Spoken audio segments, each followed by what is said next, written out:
Hey, what's up everyone? So today I'm going to attempt to fix the jet boat here. Hopefully that'll work out well. So let's just go over quickly what I'm going to do.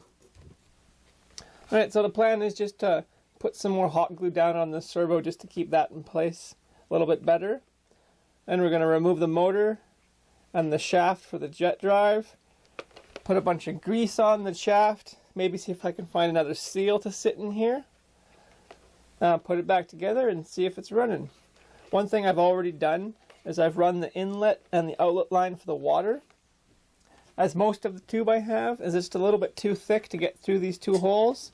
I had to use a little bit smaller tube, and then I've just got a couple of aluminum connects to connect the tubes together. Not the best solution, but it should do for now.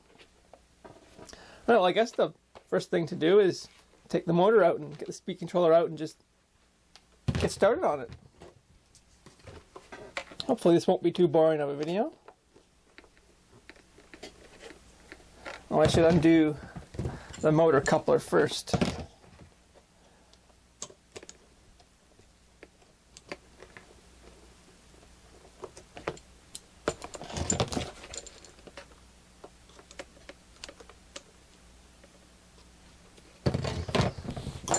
Now we can get the motor out.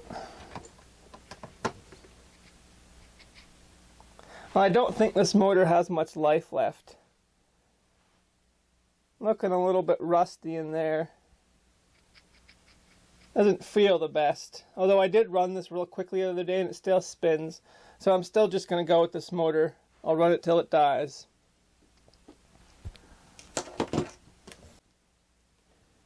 Alright, so I guess I have to break the seal on the back here. Hopefully I have enough silicone laying around to fix it. Alright, so I just got all the screws out of the back flange here. Now let's see what I need to do to separate this. Gonna need a sharp knife, I'm pretty sure.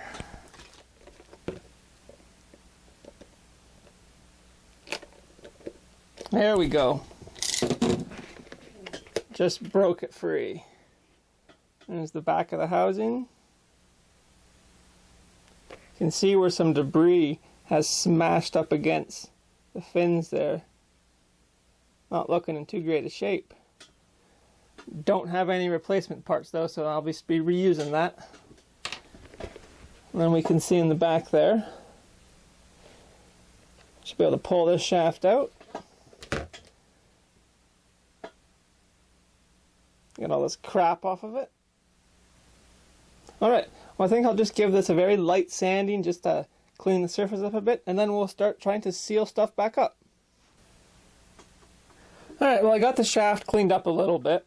You can still see a few marks on it, but it feels a lot smoother now. So let's get some marine grease on the shaft here, and hopefully this will help seal it up. Although I did have grease on it before and it still leaked water. Maybe I just need to be greasing this a lot more often. I don't know.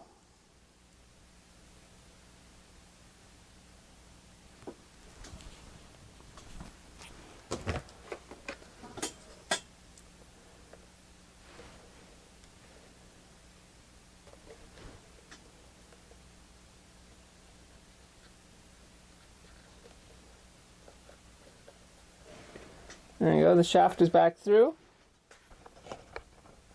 So from what I understand, that seal sits in a little recess there.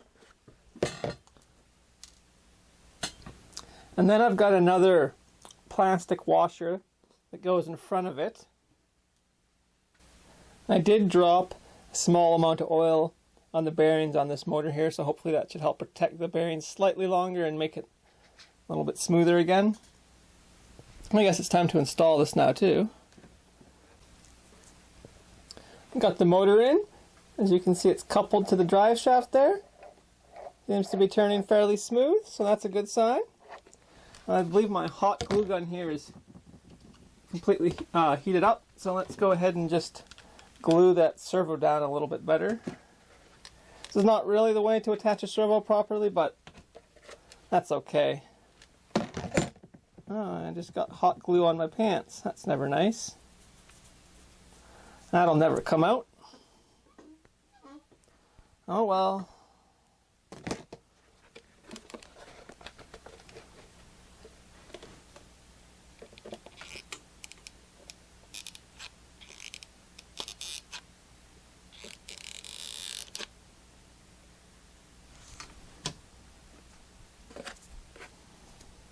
Damn hot glue strands.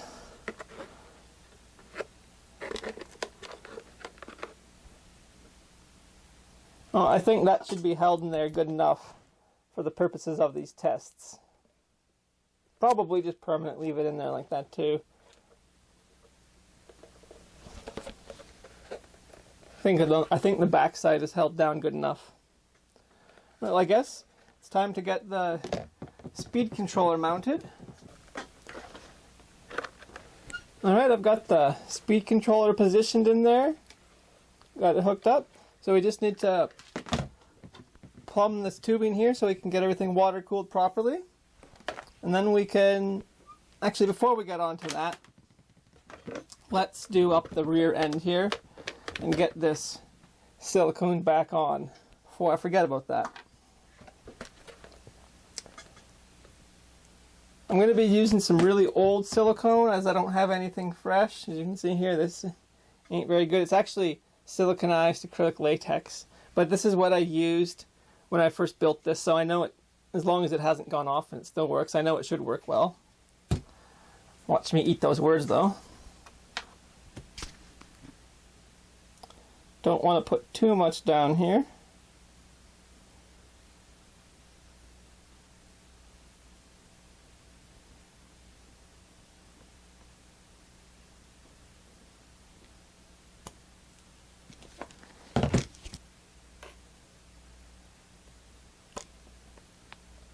Alright, well, I think that's right on the screw holes. Let's see if I am correct.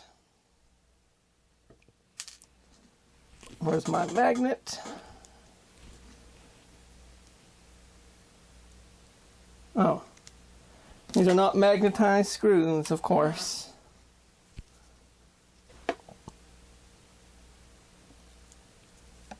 Well, I believe I got the holes lined up nice. There we go.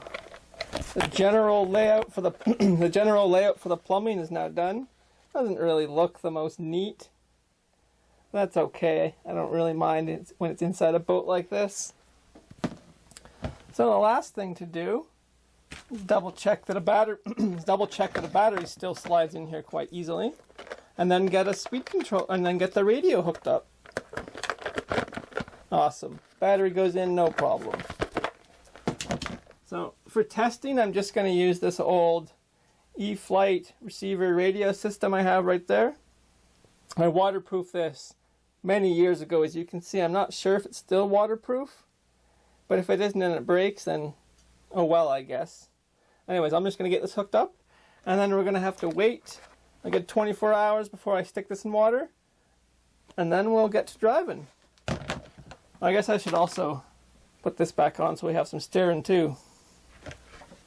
But I've got everything now put up. Got the radio in there, speed controllers down, all the plumbing is run.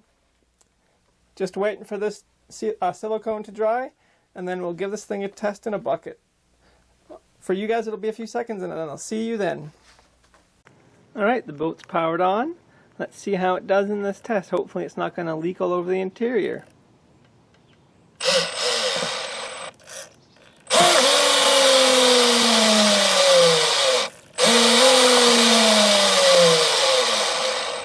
Well, I'm not sure why it's throttling down like that.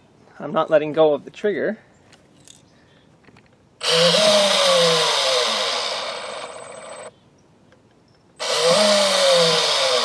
That battery is fresh. I just charged it, and I was having that same problem with the other radio.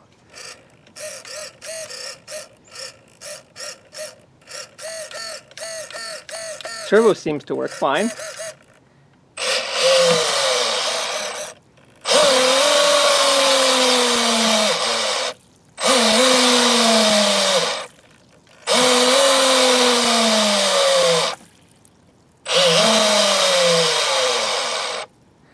Maybe this motor is getting too old, or it's the speed controller. I'm not too sure.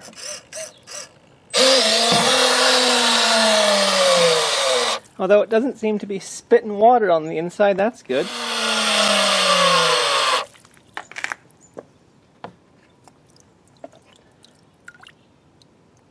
Well, I may need to replace some electronics.